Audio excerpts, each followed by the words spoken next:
მოგესალმებით. ეს არ იქნება მოკლე ვიდეო, არ ვისაუბრებთ ზედაპირულად, ვისაუბრებთ სიღრმისეულად, იქნება გრძელი ვიდეო, ვისაუბრებთ ტრავმებზე და შფოთვებზე და გარკვეულ კითხვებს გავცემ პასუხს. ამიტომ, ვისაც დრო გაქვთ, ანუ სადრო გექნებათ, ჩაუჯექით, მოусმინეთ. მოკლედ დავიწყეთ. მინდა დავიწყო ჩვენი საუბარი ერთი კონკრეტული ადამიანის ორი ისტორიით, რომელიც კარგად ასე ვთქვათ, კარგი მაგალითებია იმისა, რაც მე მინდა რომ თქვენ გადმოგცეთ. ამ ისტორიებს ვაზიარებ მისი ნებართვით, ანონიმურობა დაცულია, კონფიდენციალობა გათვალისწინებულია. მოკლედ. ისტორია ეხება ქალს და მის ორ მშობიარობას. ნახეთ, ამ ადამიანმა საკმაოდ ადრე იმშობიარა ერთხელ, პირველად, როდესაც იმშობიარა და მინდა რომ აი მშობიარობის ეს ისტორია შინაგანი რა განიცადა ამ ადამიანმა, ეს გადმოგცეთ, ეხლა განახოთ, ხო? იმშობიარა და მშობიარობის პროცესში საკმაოდ ღელავდა, ნერვიულობდა, შფოთავდა, საკმაოდ შფოთვარე ფსიქოტიპი იყო და აი რაღაცა უმწეო მდგომარეობაში შევიდა რა, რომ აი მიდით აი ექიმები ექცნები ვინც არიან ხო, აი თქვენ გააკეთეთ გასაკეთებელი, მოიხსნა პასუხისმგებლობა, აი შიდა მდგომარეობას გიყვებით რა, რაც თავად ისაუბრა და ჩვენ ერთად ვისაუბრეთ მოკლედ ამ თემაზე. თქვენ გააკეთეთ ეს ყველაფერი, მე ამ პროცესს ვეთიშები და აი გადავიდა არაცნობიერ მდგომარეობაში, უმწეო მდგომარეობაში, რომ მე არაფერს არ ვაკეთებ, მე ვშფოთავ, მე ვღელავ და აი ესე ჩაიარა ამ პროცესმა და რადგან თვითონ აი ესე გაუაზრებლად უპასუხისმგებლოდ ჩაერთო აი ამ პროცესში თავისი აღელვების, შფოთვის გამო, ხო? საკმაოდ რაღაც გართულებებით წავიდა ეს მშობიარობა, თვითონ დედის გართულებები ქონდა, დედას ქონდა გართულებები და ფაქტიურად ერთი თვე მაინც დაჭირდა რომ აი ეს რეაბილიტაცია გაევლო მის სხეულს და აღდგენილიყო მისი სხეული და აი ეს რაც ქონდა რა, მოკლედ გართულებები. მაგრამ საბედნიეროდ ამ გართულებებმა მაინც გადაიარეს და ეს ადამიანი, რა თქმა უნდა, შფოთვაში არ წავიდა, სწორედ იმიტომ რომ დაახლოებით ერთ თვეში კარგად გახდა. ეხლა ნახეთ, რა მოხდა ამ დროს. რადგან ადამიანს საკმაოდ შფოთვა ქონდა, მშობიარობას სტრესული პროცესია საკმაოდ და ფსიქიკას ძალიან უჭირს აი ეს დიდი სტრესის, დიდი ტკივილის დატევა, გადატანა. ამიტომ ეს ადამიანი, მისი ფსიქიკა წავიდა ერთგვარ დაცვით პოზიციაში, ხო, აი გათიშა თავისი პასუხისმგებლობა, თავისი მოაზროვნე გონება, გაეთიშა პროცესს, მოხდა აქედან განდევნა, გაქცევა პროცესისგან ერთგვარად, ხო? და შედეგად, ნახეთ, შედეგი თვითონ აი ამ მშობიარობის იყო საკმაოდ ცუდი, ხო?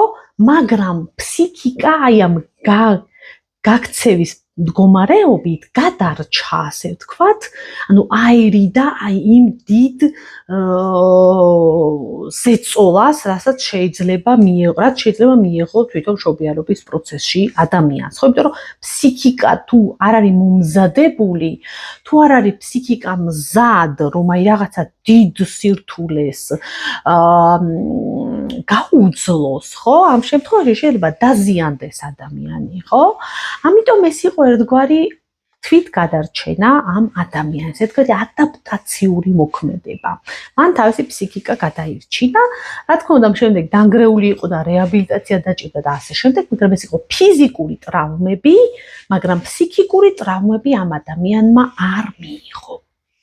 ეხლა ნახეთ, შემდეგ ეს ადრინდელი სიტუაცია იყო. შემდეგ ჩვენ ვიმუშავეთ ძალიან ბევრი ფოთოებზე, სხვა საკითხზე, ხო, ეს უბრალოდ ისტორია იყო მისი, რომელიც გავაანალიზეთ, ვიმუშავეთ ძალიან ბევრი და შემდეგ უკვე მას ასევე ჰქონდა მეორე მშობიარობა. ეხლა უკვე უნდა შევადაროთ ეს ორი ძალიან მნიშვნელოვანი ახსნას აკეთებს, ხო, ეს ორი ისტორია. უკვე წლები გასულია, საკმაოდ ბევრი გვაქვს ნამუშევარი, თერაპიაში 2 წელზე მეტი იყო რა.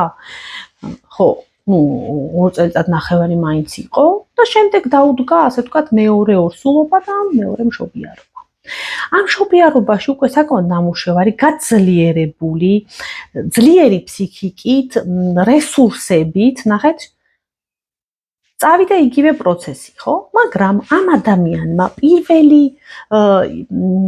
გამოცდილებიდან განსხვავებით, ნახეთ, ეხლა რა გააკეთა უკვე, შემდეგი, ასე ვთქვათ, თვით ანალიზი, რასაც ეს ადამიანი იხსენებს, ხო, რომ აბსოლუტურად ფხიზელი გონებით, ნათელი გონებით, მთელი თავისი პასუხისმგებლობით ის გაუძღვა ამ პროცესს, რაც არის მშობიარობა. მან აიღო პასუხისმგებლობა თავის თავზე, მას რა უნდა გაეკეთებინა, ხო? დაეჯერებინა ექიმისთვის, მიყოლოდა ამ პროცესს და ნახეთ, ძალიან ფხიზელი გონება იყო. იხსენებს, რომ ყველაფერს ნათლად ხედავდა, იქ ვინ იყვნენ, ვის როგორი სახე ქონდა, ხო? რა ემოცია ქონდა, თვითონ თავის ემოციებს აკონტროლდა, ძალიან ნათელი გონებით ადამიანი წარმოიდგინეთ აი ამ დიდ სტრესულ სიტუაციას გადის და ყველაფერი იდეალურად ჩაატარა, აი იდეალურად. პირველ შემთხვევაში იყო გათიშული, აი აგონიაში, ვერავის ვერ ხედავს, არაფერი არ ესმის, რაღაცებს უყვირიან, ეს გააკეთე, არ ესმის, საერთოდ დახშულია გონება. რატო? იმიტომ რომ ანუ პასუხისმგებლობა მომძვრალი აქვს ერთგვარად და აი ესეთი არაცნობიერ მდგომარეობაშია და აი თავდაცვით მდგომარეობაშია მისი ფსიქიკა, ხო, რომ აი იქ არ ვარ მე, ანუ მე თავი დამანებეთ, თქვენ გააკეთეთ. ეხლა პირიქით, ის იყო ყველაფერზე პასუხისმგებელი. და ნახეთ, შედეგი მიიღო იდეალური, მაგრამ მისი ფსიქიკა ერთგვარ საფრთხის წინაშე დადგა. ეს ადამიანი რომ არ ყოფილიყო მომზადებული, რომ არ ყოფილიყო ძლიერად მისი ფსიქიკა აქამდე უკვე, ხო? ძლიერად არ მისულიყო ამ გამოცდილებასთან, ნახეთ, შესაძლებელია საფრთხე ყოფილიყო და წასულიყო ძალიან მარტივად ტრავმაში ან შფოთვაში, იმიტომ რომ დაცვის გარეშე, ფსიქიკა დაცვის გარეშე გაუძღვა იმ პროცესს, რაც ძალიან რთული პროცესია. პირველ შემთხვევაში ხო დაცვაში იყო ფსიქიკა, გაითიშა რა, ფაქტობრივად ადამიანი გამოცალკევდა, ხო? აქ აბსოლუტურად ჩართული, ამიტომ დაუცველი ფსიქიკა არის დაცვის მექანიზმის გარეშე. ამიტომ საფრთხე არის ტრავმის. დაცვის მექანიზმები გვიცავს ტრავმებისგან, ხო? რა თქმა უნდა, ეს დაცვებიც თავისთავად გვაგდებს ნევროზში, ხო? ეს განდევნილი ამბები მერე შფოთვებს იწვევს, ნევროზს ასე შემდეგ, მაგრამ გარკვეული თავდაცვა არის, ადაპტაციური თავდაცვა.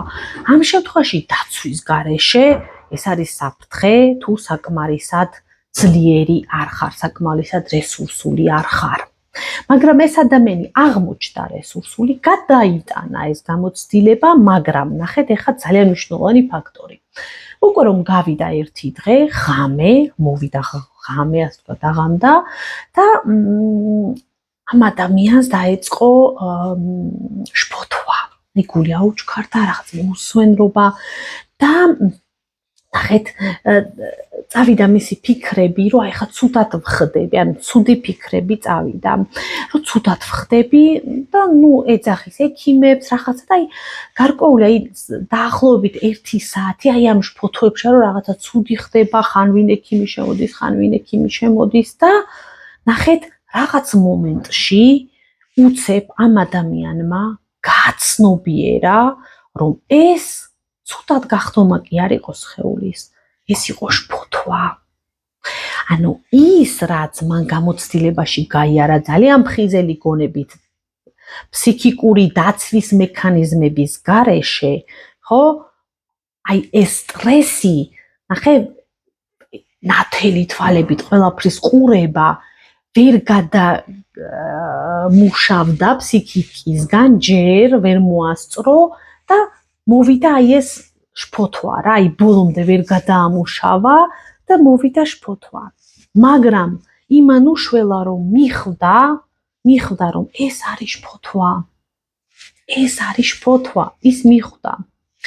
და ოკეი, როგორც კი მიხვდა რომ ეს არის შფოთვა და არა ცუდად გახდომა, ოკეი, ესე იგი მე უნდა აი ეს სტრესი რაც გავიარე, ის ტრავმა, ხო, რაც გავიარე, მე ახლა უნდა ჩემა ფსიქიკამ ცოტა ვერ გაუძლო და უნდა გადამუშავდეს, ამიტომ შფოთვა მოვიდა. ოკეი, მე ჩემ თავს დავიმშვიდებ. ამიტომ გააკეთა ის მოქმედებები, რაც ნასწავლი ქონდა, ხო, აი როგორ ვთქვათ, სხეული მოეყვანა სტაბილურად, დაურეკა თავის ახლობელს, ესაუბრა, გამოსულიყო ამ მდგომარეობიდან, დაახლოებით სადღაც 9 საათში ნელ-ნელა დამშვიდდა, უკვე აღარ აშინებდა ეს თავის გულის აჩქარება, ასე შემდეგ, დამშვიდდა, დაიძინა. გაიღვიძა და ნელ-ნელა 2-3 დღეში აბსოლუტურად გამოდის ამ რაღაცა ცოტა ესეთი აი დიდ რამეს რო გადაიტან რა ამ მდგომარეობიდან და აბსოლუტურად გადარჩა, არ წავიდა შფოთვაში და ნახეთ, მხოლოდ იმიტომ, რომ ეს ადამიანი იყო მომზადებული. ეხლა ეს ისტორიები რატომ მოვყევი, ნახეთ, ეს ორივე ქცევა, რასაც ეს ამ ადამიანმა მიმართა, ხო? ორივე არც ერთი არ არის, რომ ის ცუდია და მეორე კარგია, არა. ორივე ადაპტაციურია, ორივე სჭირდება ადამიანს. ანუ თუ რესურსები გაქვს, ხო? რა თქმა უნდა, ფხიზელი გონებით, ცნობიერი გონებით რაღაცის გადალახვა, ეს არის უფრო შედეგიანი და კარგი. მაგრამ თუ რესურსები არ აქვს ადამიანს, ვერ არის ძლიერი, მისი ფსიქიკა თუ უფრო სუსტია ვიდრე ის ზეწოლა, რაც შეიძლება მაგ დროს მიიღოს ადამიანმა, რა თქმა უნდა, ამ დროს ჯობია რომ ფსიქიკამ დაცვის მექანიზმები ჩართოს და მიმართოს აი ამ გზას, რაც არის ეს ინსტინქტური მოქმედება, ხო აი გაქცევა, რაც არის ფსიქიკის გაქცევა, გაყინვა, ან რაღაცაზე კონტროლი, ხო, რასაც მიმართავს. ანუ, ნახეთ, ტრავმა ზუსტადაც ყალიბდება, აი, რაც არის დიაგნოზი პოსტტრავმული აშლილობა, აი, როდესაც ვერ ჩაირთო თავდაცვა, ხო და ადამიანის რესურსები იყო დაბალი და უბრალოდ ვერ გაუძლო იმ დატვირთვას, რაც იქ მოხდა. და არის მეორე შემთხვევა, ხო, როდესაც ხდება რაღაც ძლიერი დატვირთვა და ადამიანი ესეც ტრავმულია, გარბის სიტუაციიდან, მაგრამ ეს არის უკვე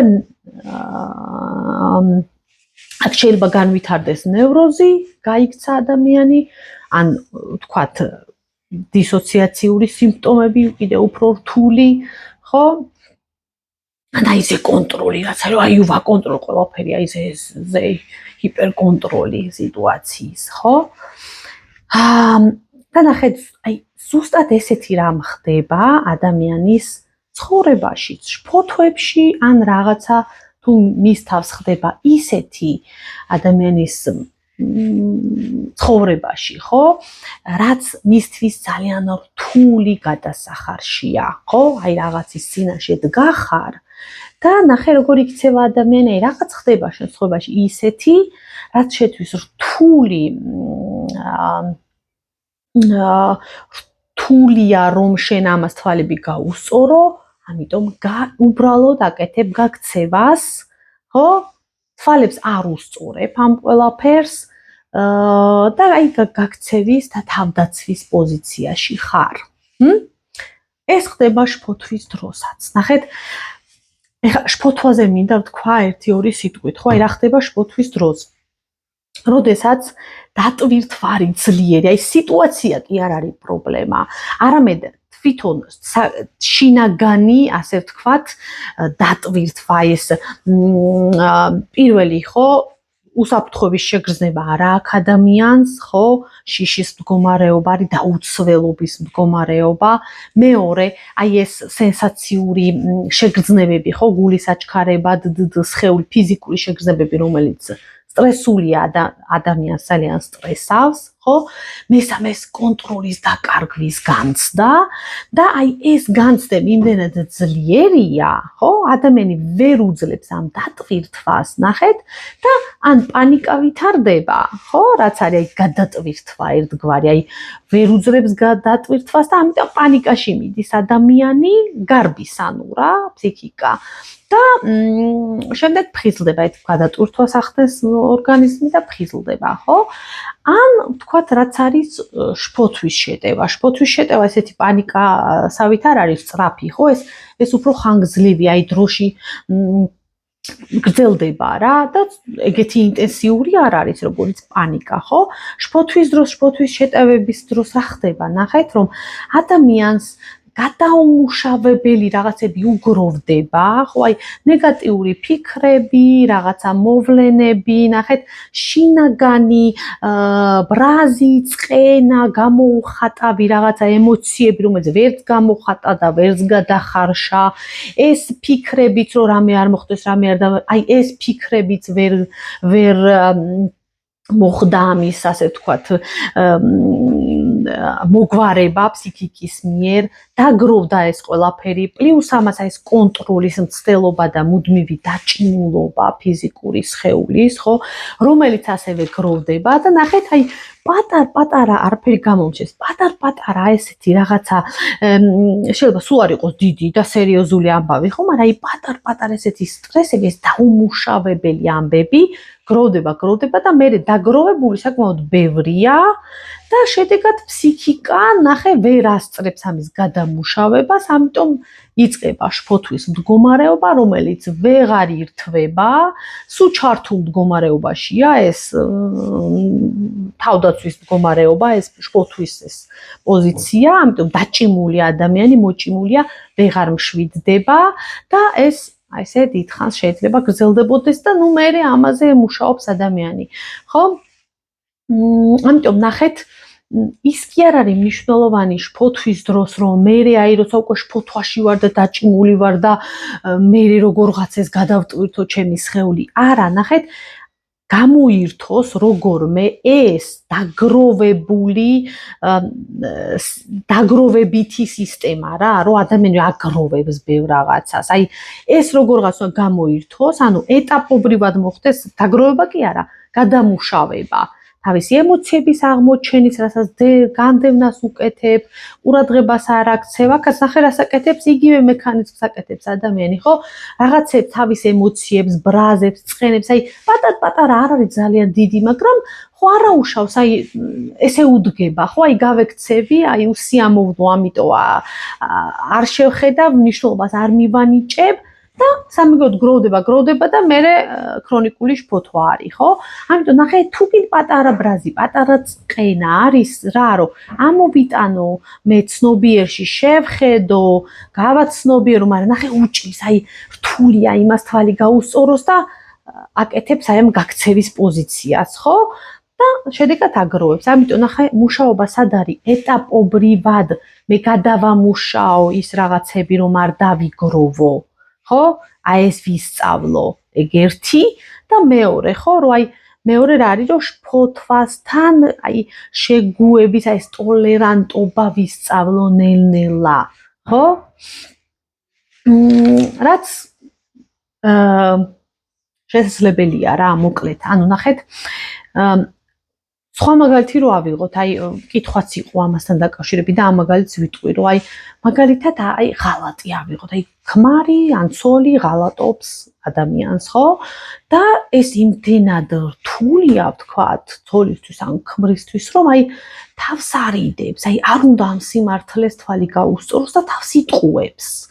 ეს ის კი არ არის დასაცინი, რომ შენ თავს იტყუებს, სიამოვნებაში ყველაფერი იცი, არა, ის ფსიქიკაზე იცავს, მისთვის ძალიან რთულია, რომ ამ სიმართლეს თვალი გაუსწოროს, ხო? ეს სიმართლე უფრო ძლიერია ვიდრე მისი ფსიქიკა, ანუ ვერ უმკლავდება ამას, ხო? ამიტომ მისი ფსიქიკა ირჩევს, რომ გაიქცეს ამ სიმართლიდან. და ნახეთ, სიმართლე კი არ არის პრობლემა. და ის კი არ არის, რომ აი გინდა თუ არა თვალები გავუსწორო მე ახლა ამ სიმართლეს. არა, თუ ფსიქიკა არ არის მზად, თუ ფსიქიკაში არ არის რესურსები, მაშინ აი ესე პირდაპირ არ უნდა შეეთხლიშო, ასე ვთქვათ, ხო? იმ რეალობას და სიმართლეს, იმიტომ რომ აი ყოველთვის ვეუბნები რა, ჩემს პაციენტებს ფოთოები ვისაც აქვს, რომ აი პირდაპირ მიხვიდე და რაც გაშინებს იმ დიდ შიშს, ესე თვალებში შეხედო და შევარდე და რაღაცა გააკეთო, არა, არ შეიძლება ეგ. ნელ-ნელა სწავლობ ადაპტაციას, აი მოკლე ნაბიჯებით სწავლობ შეგუებას. რატო? იმიტომ რომ თუ ესე დადგები, შენი ფსიქიკა დაუცველი იქნება და ამიტომ შეიძლება რომ ხო რა მოხდეს, ნახე, შეიძლება გატყდეს ადამიანი, ხო? თუ აი ესე პირდაპირ ან გაიქცევა და ისევ გაქცეული იქნება, ან გატყდება უბრალოდ დაიმსხვრევა, ხო? ამიტომ ამას არ ვაკეთებთ და რომ გადავიდეთ იმ ისტორიაზე, რომ აი თქვათ სიმართლის წინაშე დგახარ, არ უსწორებ თვალს, ხო? არა, ჯერჯერობით თუ არ გაქვს რესურსი იყოს ეგრე, ხო? საკუთარ თავს ავითარებ, რესურსულ მდგომარეობაში მოყავს და მე ნელ-ნელა, ასე ვთქვათ, ეპარები აი ამ სიმართლეს, ხო? პირდაპირ დაჯახება, არ შეიძლება, იმიტომ რომ ადამიანი ან გაიქცევა, ან გატყდება რა, ტრავმას მიიღებს, მოკლედ. ხო? მოკლედ ესე. შემდეგი რა მაქვს, ჩავხედავ. ხო, ანუ ნახეთ, თავარი რჩევა არის, რომ თუ აი მუდმივად სიმართლეს არ გაურბოდე, ასე ვთქვათ, ხო? რა თქმა უნდა, ესე ცხოვრება არასწორია და ვერ გამოვა რა, მაგრამ ესე პირდაპირაც დაუცველად ესე ვერ შეასკრები სიმართლეს, ამიტომ სულ გაქცევის პოზიციაშიც ვერ იქნები, მაგრამ დაუცველიც ვერ იქნები, ამიტომ აძლიერებ შენ თავს და მერე ყველაფერს შეხედავ, რასაც თქვათ გაურბი ხარ, ხო? და რისგანაც შენი ფსიქიკა გიცავს. ოკეი? ანუ ტრავმა არ არის მოვლენა, ესე თავისთავად რაღაც, ხო? ტრავმა არის აი ეს მოვლენა და მინუს რესურსები, ანუ შენ ხარ მინუს რესურსებში, ანუ რესურსები გაქვს ნაკლები, არ გაქვს რესურსები, ამიტომ ტრავმა შენზე მოქმედებს, ხო? აი თავდაცვის მექანიზმი არ არის რა. ოკეი? ამიტომ ნახეთ, აი თქვათ ვერ იღებს ადამიანი გადაწყვეტილებას, ხო? აი დიდ გადაწყვეტილებას უჭირს, ნუ არ შეუძლია რა, ჯერ არ არის ფსიქიკა მზად რომ მიიღოს გადაწყვეტილება, აი არ ვიცი, წავიდეს მოძალადე კაცისგან, ხო? ვერ აკეთებს, ხო? რო შეეძლოს, ხო ისაც გააკეთებ და რა თქმა უნდა ამას თქმა რო წადიე ხლა ამ კაცისგან. არა, ნახე, ნელ-ნელა აკეთებს, ძლიერდება, რესურსები უნდა გაიძლიეროს, ნელ-ნელა აკეთებს პატარა არჩევანებს, ხო, არჩევნებს აკეთებს, ხო? პატარა გადაწყვეტილებებს იღებს, ნელ-ნელა ნაბიჯ-ნაბიჯ თავს აძლიერებს და მერე იღებს იმ გადაწყვეტილებებს, რაც მას უჭირდა. სწორედ აქ არის დამხმარე საჭირო ხვდები, რომ აი თუ იმის წინაშე დგახარ რა, რის გამკლავების რესურსიც არ გაქვს, ხო? აი აქ შენ თავს დააწვე, აქ არის ხო თერაპიის მთელი ამბავი, რომ ადამიანს არ აკძალა, რადგან ძალა არ აქვს, ჯერ რესურსები უნდა შეიძინოს და მერე გააკეთოს, მერე გავიდეს ამ ყველაფერზე, ხო? ეს არის მთელი ამბავი. ანუ რეალობას პირდაპირ არ ვეჯახებით, არამედ ნელ-ნელა ვიზრდებით მის დონემდე. ეხლა კითხვებზე მინდა გადავიდე, კითხვები დამიწერეს, კითხულობ კითხვას და გავცემ პასუხს. ტრავმის დროს, როცა ადამიანს ახასიათებს მუდმივად ერთი და იგივე საკითხზე საუბარი, მათთან ვისთანაც ემოციურად უსაფრთხოდ გრძნობს თავს. ერთგვარი თერაპიას გადის, მაგრამ შედეგი არ აქვს, ცოტა ვამოკლებ კითხვას. ამ დროსო რა ქნან გარშემომყოფებმა, ანუ იმ ადამიანებმა, ვისაც ეს ადამიანი ვისთანაც საუბრობს და უზიარებს. ეხლა რა ხდება აქ? ნახეთ. ამ ადამიანს ამ სულ ერთ იგივე საკითხზე საუბრობს, ეს რაღაც საკითხი აქვს თავში გაჭედილი, ხო? იმიტომაც საუბრობს ამაზე ამდენს. თერაპიულია ერთი და იგივე სატრიალებს, მაგრამ უფრო ობსესიური აკვიატებასავით არის, ვიდრე ბოლომდე თერაპიული ეს მოქმედება.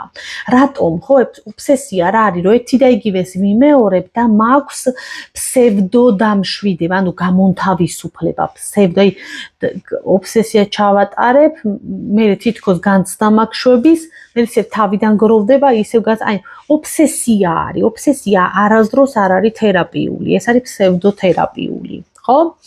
რადგან ნახეთ ბოლომდე იმას რაც მას გაჭედილი აქვს, რაც იმას ტრავმული აქვს, ბოლომდე ვერ გამონთავისუფლდება ამ საუბარში. ბოლომდე თერაპიული ეს საუბარი არ არის.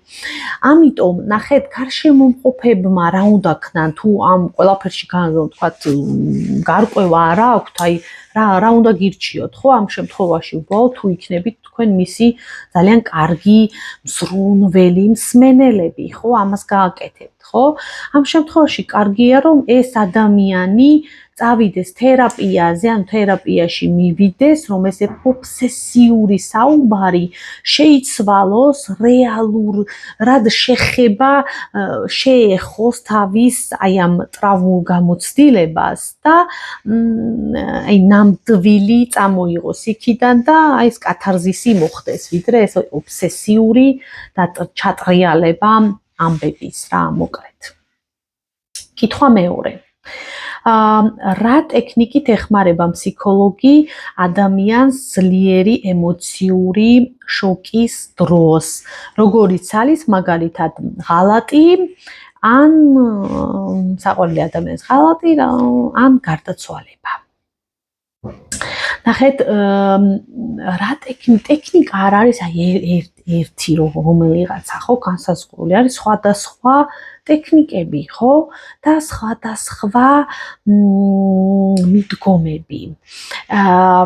გააჩნია ადამიანს, გააჩნია სიტუაციას და გააჩნია რა ხდება ამ ადამიანის თავს, ხო? რა არის ეს?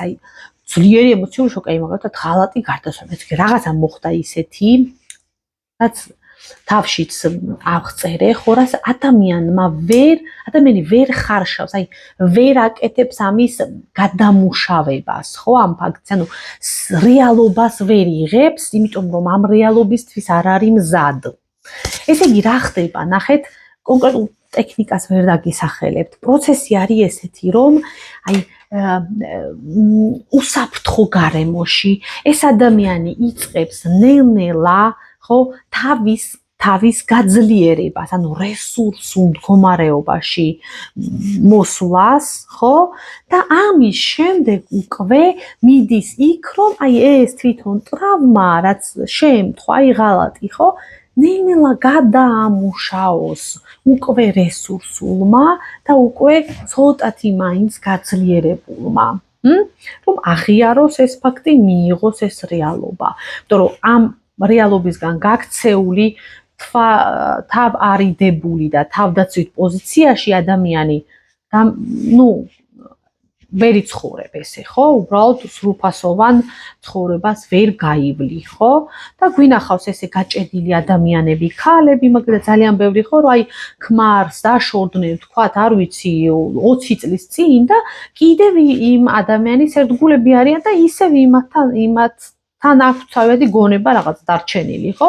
რა ხდება ამ დროს, რომ ამ ადამიანმა, ამ ქალმა, თქვათ, ვერ გაუსწორა, აი რაღაც ძველი ან ქმარი არა და რაღაც ძველი პირველი შეყვარებული და გაიჭედა.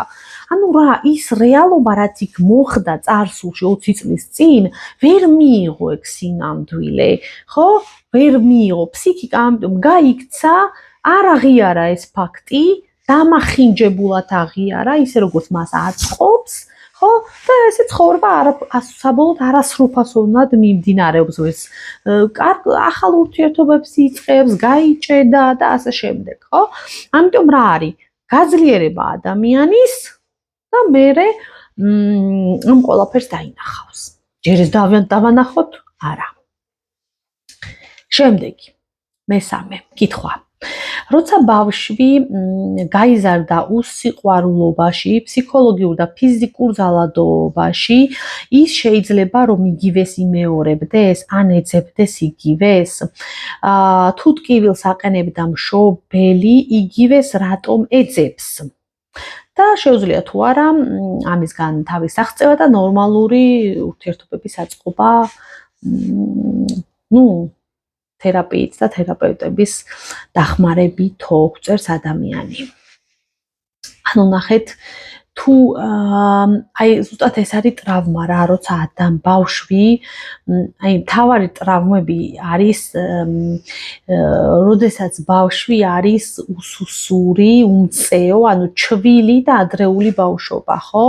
როდესაც უმწეოა ბავშვი ყველაზე მეტად, 7 წლამდე, ხო? მერე ასე თუ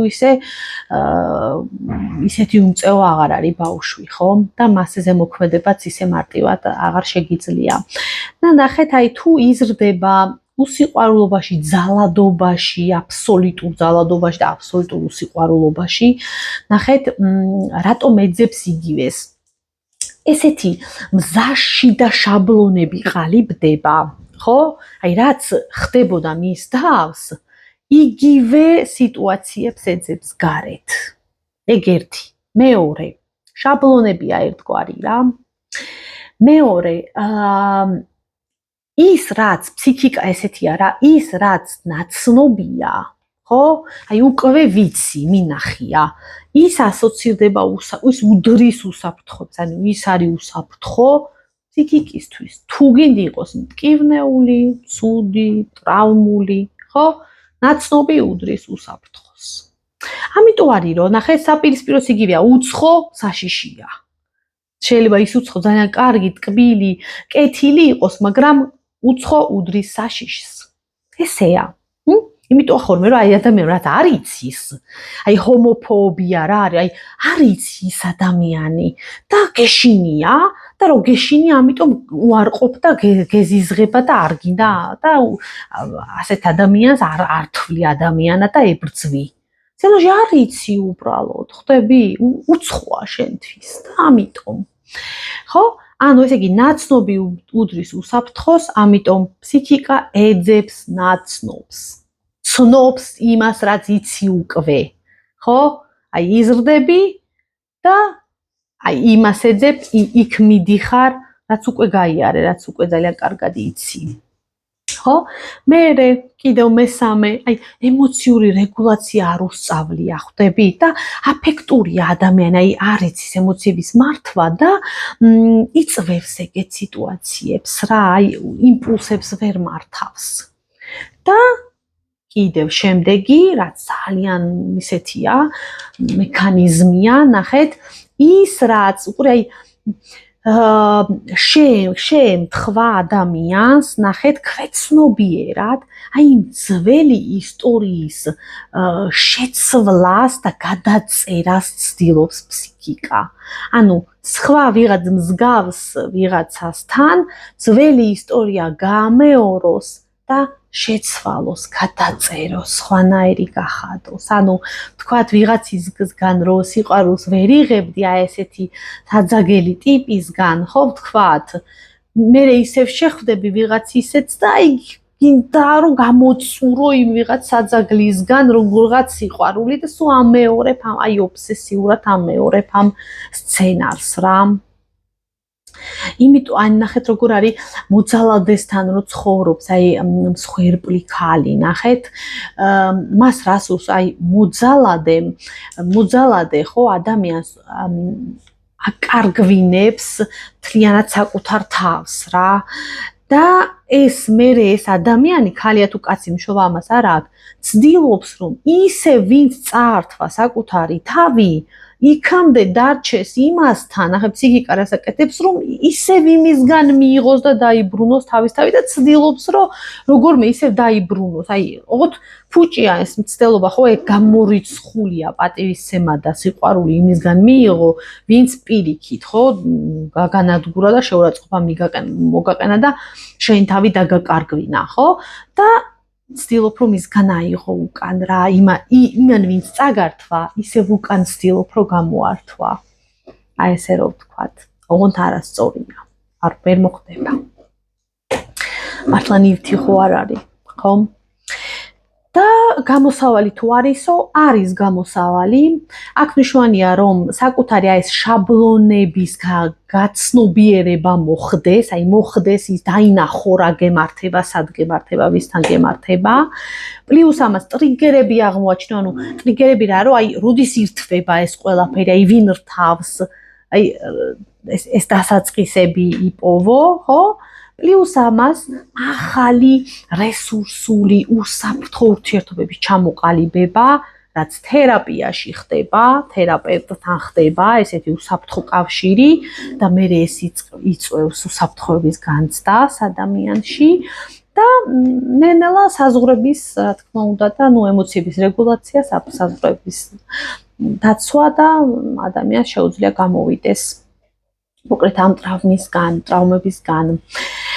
შემდეგი კითხვა იყო რომ კონკრეტულ გადაწყვეტის მექანიზმს ხო ვერ გვეტყვითო რა და ნუ აი რაც ამაზეც ვისაუბრე რა მთლიანად თელს ვიდეოს განმავლობაში თითქმის შემდეგი ნახეთ ზუსტად რომ აგვიღწეროთ ბავშვობის ტრავმების გავლენა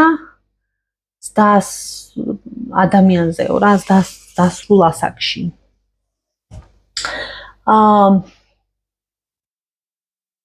როგორ ხდება ტრავმები. ანუ წარმოიდგინეთ, ნახეთ, ბავშვი არის ჩვილი და ადრეული ბავშვობა, ყველაზე ისეთი დროა, როდესაც ყველაზე მოწყვლადია ადამიანი, წარმოიდგინეთ, უსუსურია და ნახეთ, ვერ გადარჩება ადამიანი, თუ არა ვიღაცა, ვინც მასზე იზრუნებს დასრული, ხო, ვიღაცა ადამიანი, ხო? და ეს არის დედა, მაგრამ შეიძლება იყოს მამაც და შეიძლება ვიღაც სხვა ადამიანიც. და ნახეთ, ბავშვს არ ჭირდება მხოლოდ საკავები რომ მისცე, ხო?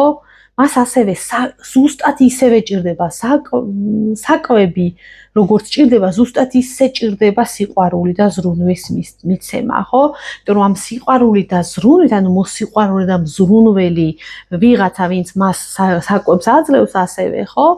აყალიბებს უსაფრთხო გარემოს, აი წამით უსუსური ბავშვი მარტო მოკვდება, ხო, ვერ გადარჩება. ვიღაცა მასზე ზრუნავს, თან კვებავს. მაგრამ კვებაზე მნიშვნელოვანი რა არის? სიყვარულს აძლევს, ხო? და ეს ქმნის ეფერება, ხო? ზრუნავს და ეს ქმნის უსაფრთხო გარემოს. თუ ეს დარღვეულია, ეს უსაფრთხო გარემო არ არის. საკვებს ასე თუ ისე საიდანღაც აჭმევენ ამ ბავშვს, მაგრამ სიყვარულს არ აძლევენ, ხო? და ცოტა დალადობაც არის მასზე, ხო? რა თქმა უნდა, ეს ქმნის რას, რომ უსუსური ბავშვი ტრავმირებულია, დანგრეულია, შებოჭილია, შეშინებულია და სამყარო ეჩვენება, რომ ეს სამყარო არის საშინელი, სასტიკი, იმიტომ რომ ვინც მას კვებავს და მასზე ზრუნავს, ის მასზე ძალადობს და ის უსიყვარულოა მის მიმართ. ის სამყაროა ესეთი, ხო? და ნახეთ, ეს ტრავმა არსად არ ქრება. ეს ბავშვი იზრდება ზუსტად იგივე შაბლონებით, რომ საშინელია სამყარო, ესეთები არიან, არავის ხელში არ ჩავარდე, ყველა ესე მომექცევა და ასე შემდეგ, ხო? და ნახეთ, თუ ბავშვობაში საერთოდ ადამიანს სიყვარულის ოდნავი ვიღაცაც კი არ არსებობს ირგვლივ ვინც სიყვარულს ვერ გადარჩება მოკლედ სიყვარული თუ არ მიიღო ბავშვმა პატარა ზრუნვა მაინც ხო მარტო ყვება არ არის პირდაპირ ტრავმაში წავა ბავშვი რა და არც თამაშობს არც ვითარდება არ ვითარდება განვითარებას წყვიდავს ბავშვი თუ მან სიყვარული არ მიიღო რაღაც სახით მაინც ამიტომ აი თუკი ძალადობაში რომ არის ბავშვი მაინც რაღაცა სახით ის მოძალადეც ხან მოსიყვარულია და ხან ძალადობრივია რაღაცას მაინც იღებს ან ვიღაცა ოდნავ აძლევს სიყვარულს და ნუ ვიღაცა სხვა ძალადო ვერ იცავენ ამ ბავშვს მაგრამ აი რაღაცას მაინც იღებს იმიტომ რომ სხვანაირად ვერ გადარჩება ადამიანი აი ფსიქოპატი გაიზრდება აი